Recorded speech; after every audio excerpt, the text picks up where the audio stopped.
بسم اللہ الرحمن الرحیم صلی اللہ علیہ وسلم کہ آج کا جو ہمارا سبق ہے کہ بسم اللہ الرحمن الرحیم سورۃ فاتحہ کا جز ہے یا نہیں۔ بسم اللہ الرحمن الرحیم قرآن کا تو جز ہے، اس پر تمام فقہا کا اتفاق ہے، اختلاف اس میں ہے کہ بسم اللہ الرحمن الرحیم سورۃ فاتحہ کا جز ہے یا نہیں۔ تو امام بیضاوی رحمۃ اللہ علیہ نے فرمایا بسم اللہ الرحمن الرحیم من الفاتحۃ وعلیہ قراء مکہ والکوفۃ۔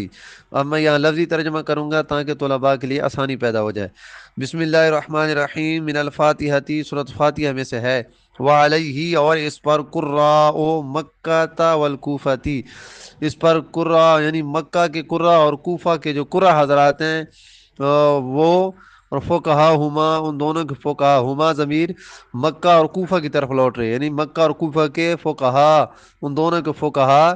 ان کے نام کیا ہیں؟ ابن مبارک وابن مبارکی، یعنی ابن مبارک و شافعی اور امام شافعی،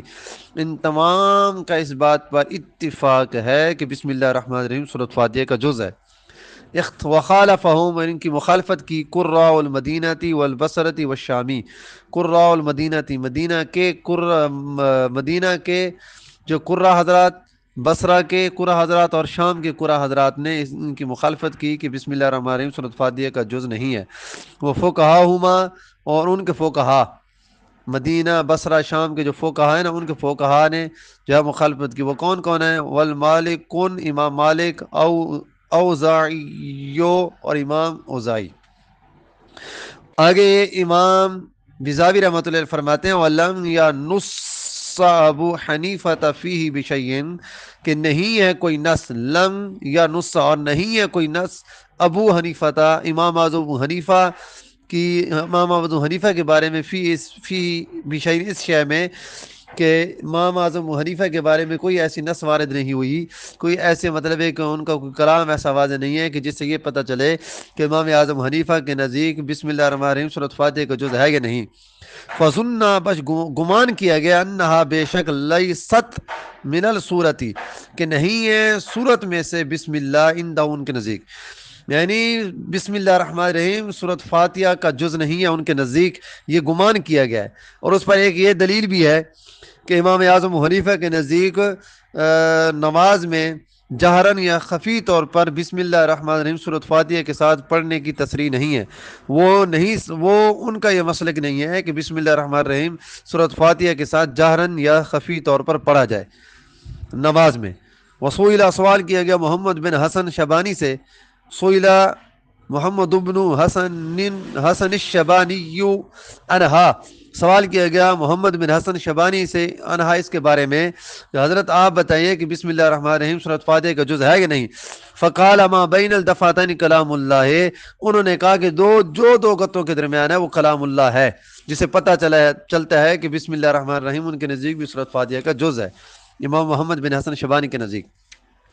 اب جو پہلے حضرات ہیں جو کہتے ہیں کہ بسم اللہ الرحمن الرحیم سورۃ فاتحہ کا جز ہے، ان کی جو ہے وہ جو دلائل ہیں وہ امام بیضاوی نے نقل کی ہیں، کیونکہ امام بیضاوی خود اس چیز کے قائل ہیں کہ بسم اللہ الرحمن الرحیم سورۃ فاتحہ کا جز ہے، اس لیے فرمایا وَلَنَا حدیث، ہمارے لیے، ہمارے ہاں حدیث کثیرۃ، حدیث کثیرہ ہے، منہا اس میں کہ ما روا ابو ہریرہ رضی اللہ عنہ انہ علیہ الصلوۃ والسلام، کہ حضرت ابو ہریرہ رضی اللہ تعالی عنہ سے روایت ہے کہ بے شک نبی کریم علیہ الصلوۃ والسلام قال، فرمایا فاتحۃ الکتاب سبع آیات اولاہن بسم اللہ الرحمن الرحیم، فرمایا کہ فاتحۃ الکتاب یعنی فاتحہ سورۃ فاتحہ، سبع آیات، اس کی 7 آیات ہیں، اولاہن جو پہلی شمار آیت کی میرے آقا کریم علیہ الصلوۃ والسلام نے بسم اللہ الرحمن الرحیم کو جو ہے فاتحہ کی پہلی آیات شمار کیا، جس سے یہ پتہ چلا کہ بسم اللہ الرحمن الرحیم سورۃ فاتحہ کا جز ہے۔ وقول ام سلمۃ قرأ رسول اللہ صلی اللہ تعالی وسلم الفاتحہ وادى بسم اللہ الرحمن الرحیم آیتن، امام قول ام سلمہ کا قول ہے کہ نبی کریم علیہ الصلوۃ والسلام نے قرات کی سورۃ فاتحہ اور شمار کیا بسم اللہ الرحمن الرحیم الحمدللہ رب العالمین ایک آیات، یعنی بسم اللہ الرحمن الرحیم اور الحمدللہ رب العالمین کو ملا کر ایک آیت شمار کیا، جس سے یہ پتہ چلا آیتن ومن اجلہما، اسی وجہ سے اختلاف ہے اس میں کہ فی انہا آیتن برأسہا بما بعدہا، کہ بے شک بسم اللہ الرحمن الرحیم آیتن برأسیہا او بما بعدہا کہ بسم اللہ الرحمن الرحیم یہ مکمل آیت ہے یا آیت مکمل نہیں ہے، مکمل آیت ہے یا غیر مکمل ہے، تام ہے یا غیر تام ہے، یعنی مکمل ہے یا نہیں ہے. اس میں اسی وجہ سے اختلاف ہے، اس وجہ سے اختلاف پایا جاتا ہے کیونکہ پہلی حدیث طیبہ میں جو حضرت ابو ہریرہ کی حدیث طیبہ ہے اس سے یہ پتہ چل رہا ہے کہ بسم اللہ الرحمن الرحیم مکمل آیت ہے. اور حضرت ام سلمہ سے جو قول ہے کہ آقا کریم علیہ الصلوۃ والسلام نے سورۃ فاتحہ کی تلاوت کی، اس سے یہ جو ہے ظاہر ہو رہا ہے کہ بسم اللہ الرحمن الرحیم جو ہے وہ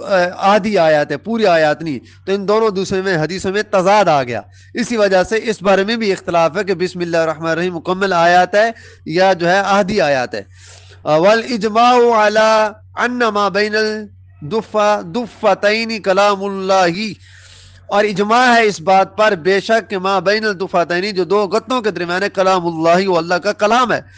والوفاق، اور اتفاق ہے اس بات پر کہ لا اثباتی ہے اس بات کے ثابت ہونے پر فی المصاحف مصحف میں مع المبالغتی مبالغہ کے ساتھ فی تجرید القرآنی قرآن کو خالی کرنے میں،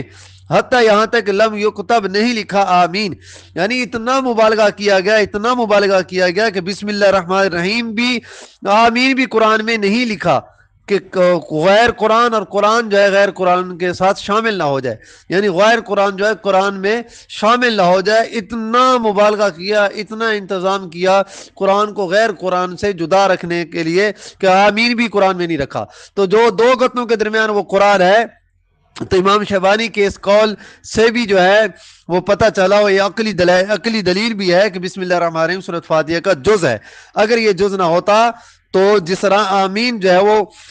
نکال دی گئی، آمین جو ہے قرآن میں نہیں رکھی، نکال دی گئی، تو بسم اللہ کو بھی قرآن میں نہ رکھا جاتا. تو پتہ چلا کہ بسم اللہ الرحمن الرحیم سورۃ فاتحہ کا جز ہے، قرآن کا جز ہے ہی ہے. اس سے صراحتاً پتہ چلا گیا اور اشارتاً اس قول سے پتہ چل رہا ہے کہ بسم اللہ کا بھی جز ہے. اب جو ہمارے یہاں جو ہماری حدیث طیبہ ہے وہ حاشی میں نے آپ کو پڑھائی تھی، اب ٹائم کم ہے، میں آپ کو مطلب ترجمہ کراتا چلا مفہوم بتاتا ہوں کہ ہمارے ہاں یعنی ہم جو کہتے ہیں کہ بسم اللہ الرحمن الرحیم سورۃ فاتحہ کا جز نہیں ہے. حضرت پہلی حدیث طیبہ ہماری یہ کہ حضرت انس رضی اللہ تعالیٰ عنہ سے روایت ہے کہ انہوں نے کہا کہ میں نے کریم صلی اللہ علیہ وسلم کے پیچھے نماز پڑھی، حضرت ابوبکر حضرت عمر کے پیچھے نماز پڑھی، تو ان میں سے کسی نے بھی جار نہیں کیا بسم اللہ الرحمن الرحیم. اس سے یہ ثابت ہوا کہ بسم اللہ الرحمن الرحیم سورۃ فاتحہ کا جز نہیں ہے. دوسرے حدیث طیبہ حدیث قدسی ہے، میرے آقا کریم صلی اللہ علیہ وسلم نے فرمایا کہ سورۃ فاتحہ میرے اور میرے بندے کے درمیان تقسیم کر دی گئی ہے، آدھی آدھی ہے، نفس نفس ہے. جب میرا بندہ کہتا ہے، اللہ تعالیٰ کہتے ہیں کہ جب میرا بندہ کہتا ہے الحمدللہ رب العالمین، تو میں کہتا ہوں حمدنی عبدی.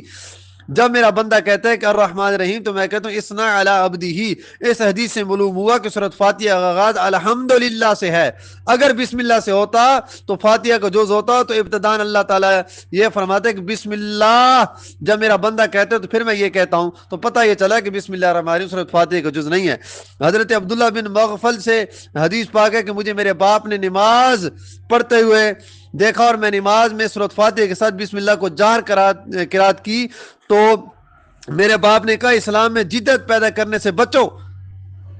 جدت پیدا کرنے سے اسلام سے بچو، اسلام میں بچو. اس لیے فرمایا کہ میں نے حضرت مغفل فرماتے ہیں کہ میں نے حضرت ابوبکر حضرت عمر سید عثمان غنی کے پیچھے نماز پڑھی، کسی نے بھی بسم اللہ الرحمن الرحیم کو سورۃ فاتحہ کے ساتھ جاہرن نہیں پڑھا، نہ جز قرار دیا، جس سے یہ پتہ چلا کہ بسم اللہ الرحمن الرحیم سورۃ فاتحہ کا جز نہیں ہے. باقی ان کے جو دلائل ہے، پہلے ان کا جواب یہ ہے کہ یہ دونوں حدیثوں میں تضاد ہے، پہلی حدیث میں بھی تضاد ہے اور دوسری حدیث میں تضاد ہے. وہ کیسے ہے کہ بسم اللہ الرحمن الرحیم پہلی حدیث میں مکمل جو ہے سورۃ فاتحہ کی آیت کریمہ جو ہے وہ واضح طور پہ پتہ چل رہا ہے کہ بسم اللہ الرحمن الرحیم سورۃ فاتحہ کی آیت کریمہ ہے، اور دوسرے میں جو ہے وہ آدھی آیات جو ہے وہ بسم اللہ الرحمن الرحیم آدھی آیات جو ہے وہ شور یہ کہ آدھی آیت ہے، بسم اللہ الرحمن الرحیم آدھی آیت ہے، پوری آیات نہیں ہے. پہلی جو ہے وہ صورت میں یعنی پہلی حدیث طیبہ میں یہ پتہ چل رہا ہے کہ بسم اللہ الرحمن الرحیم پوری آیت ہے، اور دوسری حدیث سے یہ پتہ چل رہا ہے کہ بسم اللہ الرحمن الرحیم آدھی آیات ہے. تو دونوں حدیثوں میں تضاد آ گیا. جب دو حدیثوں دونوں میں تضاد آ جائے، جب حدیثوں میں تضاد آ جائے تو جب حدیثوں میں تضاد آ جائے تو اس سے جو ہے وہ کوئی مسئلہ اخذ نہیں کیا جاتا، اس سے جو ہے وہ کوئی جو ہے وہ عقیدہ نہیں لیا جاتا، کیونکہ تضاد آ گیا دونوں میں. تو اللہ تعالیٰ سے دعا ہے کہ اللہ تعالیٰ عمل کی توفیق عطا فرمائے.